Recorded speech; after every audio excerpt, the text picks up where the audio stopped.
Hello friends, welcome back to our YouTube channel. आप सभी का हमारे यूट्यूब चैनल पे स्वागत है। तो आज इस सेशन में हम लेकर आए हैं 14 अगस्त शिफ्ट 1 का एनालिसिस। एनटीपीसी यूजी की जो परीक्षा हो रही हैं उसकी आज की शिफ्ट 1 का एनालिसिस आपके सामने हम लेकर आए हैं। देखते हैं किस लेवल का आपका एग्जाम रहा, लेवल क्या रहा, कहाँ से क्वेश्चन ज़्यादा आ रहे हैं, किस तरह के क्वेश्चन देखने को मिले। चलिए शुरू करते हैं। पहला प्रश्न है, उष्णकटिबंधीय सदाबहार वन कहाँ पाए जाते हैं। Where can be find tropical evergreen forest. तो ये वन कहाँ कहाँ मिलते हैं। पश्चिमी घाट, अंडमान निकोबार द्वीप समूह, पूर्वांतर भारत। कहाँ मिलेंगे? पश्चिमी घाट,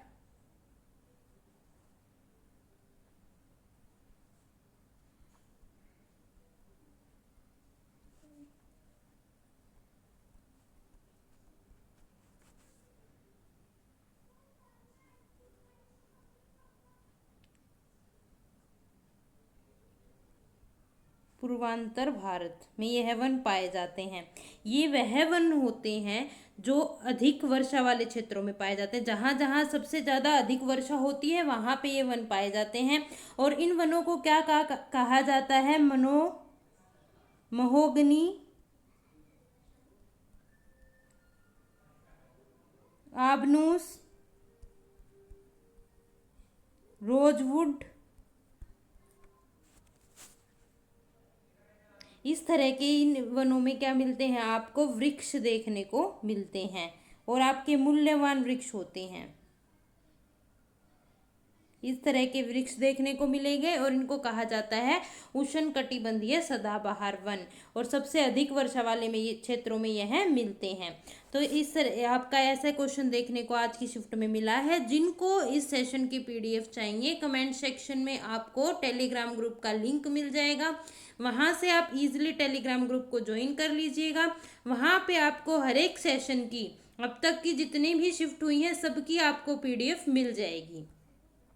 अगला प्रश्न है, पूछा गया है 393 से 401 तक दोनों संख्याएं शामिल कितनी अभाज्य संख्याएं हैं। How many prime number are there from 399 to 401 inclusive. कितनी है? दो। कौन कौन सी है? 397 एंड 401। भाई अभाज्य संख्या कौन सी होती है? अभाज्य संख्या वह होती है जो केवल एक या स्वयं से विभाजित हो, या तो एक से डिवाइड हो या खुद से डिवाइड हो। ठीक है, तो दोनों ही केवल एक और अपने आप में ही विभाजित संख्याएं हैं यह दोनों। ठीक है, अगले प्रश्न की ओर चलते हैं। संविधान का अनुच्छेद 13 किससे संबंधित है? What is article 13 of the constitution related to. तो मौलिक अधिकारों के विपरीत कानूनों की अमान्यता से यह रिलेटेड है आपका।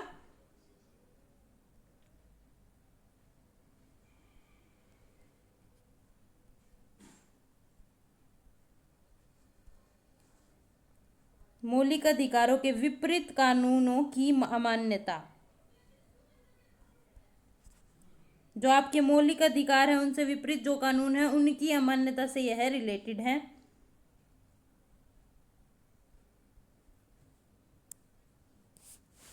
यह आर्टिकल बताता है जो भी किसी व्यक्ति के मौलिक अधिकार हैं उनका जो उल्लंघन करते हैं, जो कानून उसके अगेंस्ट होते हैं मौलिक अधिकार के, तो वो कानून शून्य है, वो कोई कानून नहीं होता है।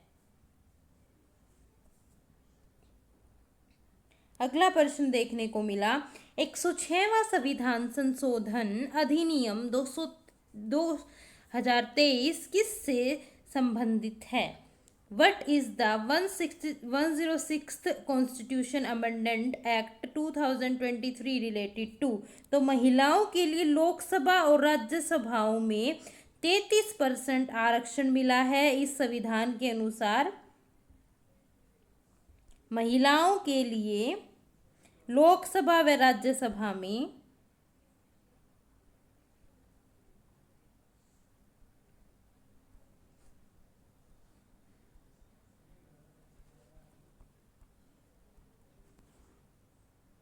विधानसभाओं में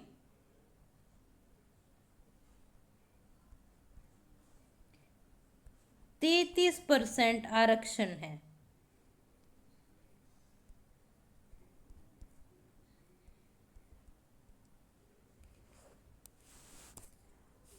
इस अधिनियम को क्या कहते हैं? महिला आरक्षण विधेयक या नारी शक्ति वंदन अधिनियम भी कहते हैं। अगला प्रश्न है, एक अल्पाइन क्षेत्र जो बर्फ, बारिश और ठंडी गर्मी का अनुभव करता है वह है। An alpine region that experience snow, rain and cool summer is. तो कौन सा है आपका हिमालय क्षेत्र?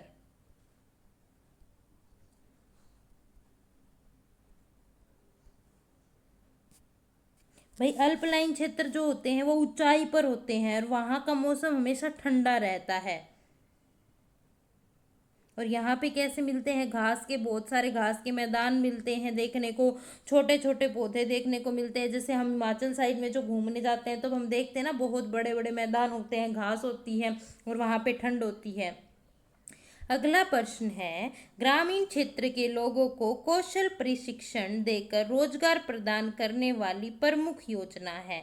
What is the main scheme that provide employment to people in rural area by giving them skill training? तो कौन सी है? दीनदयाल उपाध्याय ग्रामीण कौशल योजना। दीनदयाल। जो लोग चैनल पे नए हैं प्लीज़ चैनल को सब्सक्राइब जरूर कर लीजिएगा, क्योंकि हर एक शिफ्ट का एनालिसिस कराया जा रहा है, हर एक शिफ्ट का एनालिसिस देखने के लिए। और भाई क्वेश्चन कुछ ऐसे भी हैं जो रिपीट भी हो रहे हैं, कुछ रिलेटेड क्वेश्चन आ रहे हैं, तो उसकी जानकारी प्राप्त करने के लिए चैनल को प्लीज़ सब्सक्राइब कर लीजिएगा। अगर सेशन आपको पसंद आता है तो आप लाइक कमेंट कर दीजिएगा, और जो आपके पास ज़्यादा क्वेश्चन हैं, इनसे हटकर जो क्वेश्चन है वो कमेंट सेक्शन में आप डाल सकते हैं, हमें जानकारी दे सकते हैं। दीनदयाल उपाध्याय ग्रामीण कौशल योजना, कौशल्य योजना। आपको इसकी पीडीएफ आप मिल जाएगी टेलीग्राम ग्रुप पे, वहां से आप पीडीएफ ले सकते हैं। अगला प्रश्न देखो, यह जो योजना थी ना ग्रामीण युवाओं को कौशल सिखाकर रोजगार उपलब्ध कराने की। भाई कुछ स्किल सिखाएंगे कि कुछ काम करना सिखाएंगे, उसके बाद में रोजगार देंगे, उससे रिलेटेड है आपकी यह योजना। और वह योजना 2014 में शुरू की गई थी। देखिए, स्किल डेवलप करके, स्किल सिखा के फिर रोजगार कौशल रोजगार देना, और 2014 में शुरू की गई थी। अगला प्रश्न देखिए क्या है, भारतीय संविधान का अनुच्छेद 19(1) किससे संबंधित है? What is the article 19(1) of the Indian constitution related to? तो किससे रिलेटेड है ये? नागरिकों के मौलिक स्वतंत्रता अधिकार से रिलेटेड है आपका।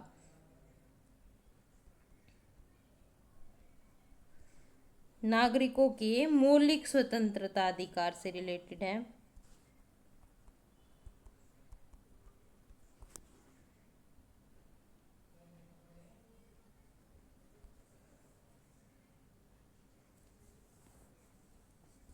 इसमें क्या मिलता है भाई? कोई भी आप अपना भाषण दे सकते हैं, सभा में, संघ में, आवागमन, निवास, कहाँ रह सकते हैं, क्या आपका पेशा हो सकता है, क्या आप काम कर सकते हैं, आपको हर तरह की फ्रीडम मिलती है। तो एक नागरिक का मौलिक अधिकार के लिए स्वतंत्रता है कि वो जैसा चाहे वो कर सकते हैं, कि कहाँ रहना है, उन्हें क्या बोलना है, उन सब की फ्रीडम है। और यह अधिकार, मौलिक अधिकार सिर्फ भारतीय नागरिकों को ही दिया जाता है, भारत में ही यह मौलिक अधिकार देखने को मिलता है और दिया जाता है। अगला प्रश्न देखते हैं, द्वैध शासन का क्या अर्थ है? What does dyarchy means? क्या मीन्स है भाई, क्या बताते हैं? यह शासन की वह प्रणाली है जिसमें शक्ति दो प्राधिकरण में विभाजित है। देखिए, द्वैध शासन क्या है? द्वैध शासन है भाई, इसके अंदर बताया जाता है कि कोई भी काम है, किसी भी जगह का शासन दो हिस्सों में बांट देना, दो हिस्सों में शासन को बांट देना, ठीक है।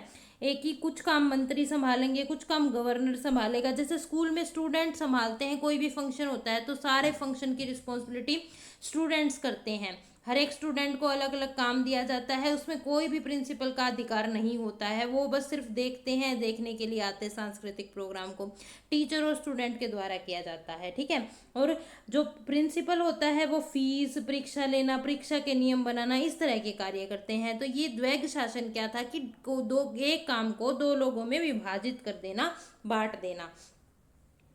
देखिए, और आपका पेपर का लेवल कैसा आ रहा है, मॉडरेट टू इजी लेवल आपका रह रहा है। मैथ आपका कैलकुलेटिव है। करंट अफेयर से आपके बहुत क्वेश्चन देखने को मिल रहे हैं, जीके थोड़ा एडवांस लेवल की पूछ रहे हैं। इस तरह का आपका पेपर का लेवल आ रहा है। कुछ क्वेश्चन आ रहे हैं आपके इंटरेस्ट के भी आ रहे हैं, सिंपल इंटरेस्ट के भी आ रहे हैं। रीजनिंग भी आपकी आसान मतलब इजी टू मॉडरेट ही देखने को मिल रही है। बस मैथ थोड़ा कैलकुलेटिव है। हर शिफ्ट में ही इसी तरह का आपका पैटर्न फॉलो किया जा रहा है। ज्योग्राफी के बॉर्डर से कुछ क्वेश्चंस आ रहे हैं, सीटिंग अरेंजमेंट के क्वेश्चंस भी काफ़ी देखने को मिल रहे हैं। इस तरह का आपका यह आज का जो शिफ्ट है उसका रहा। देखा जाए टोटल मिला के शिफ्ट तो आपकी मॉडरेट ही रही है, ना ज़्यादा आसान है ना ज़्यादा कठिन है। और जो लोग चैनल पे नए हैं प्लीज़ चैनल को सब्सक्राइब कर लीजिएगा। Thank you so much. मिलते हैं नेक्स्ट शिफ्ट के एनालिसिस में। और जैसे ही हमको ज़्यादा क्वेश्चन मिलते हैं हम अपने टेलीग्राम ग्रुप में आगे के क्वेश्चन डाल देते हैं, तो आप टेलीग्राम ग्रुप को ज़रूर ज्वाइन कर लीजिएगा। आपको लिंक कमेंट सेक्शन में मिल जाएगा, वहाँ से आप इजीली ज्वाइन कर सकते हैं। और सेशन आपको पसंद आए तो अपनी प्रेजेंस शो कीजिएगा सेशन को लाइक करके। Thank you so much. और चैनल को ज़रूर ज़रूर सब्सक्राइब कर लीजिएगा। और कमेंट सेक्शन में आप क्वेश्चंस बता भी सकते हैं, जिन जिन का आज एग्ज़ाम है कमेंट करके अपने क्वेश्चंस बताइए कौन सा क्वेश्चन शिफ्ट में देखने को मिला है। Thank you so much. मिलते हैं नेक्स्ट सेशन में नए क्वेश्चंस के साथ, नेक्स्ट शिफ्ट के एनालिसिस के साथ।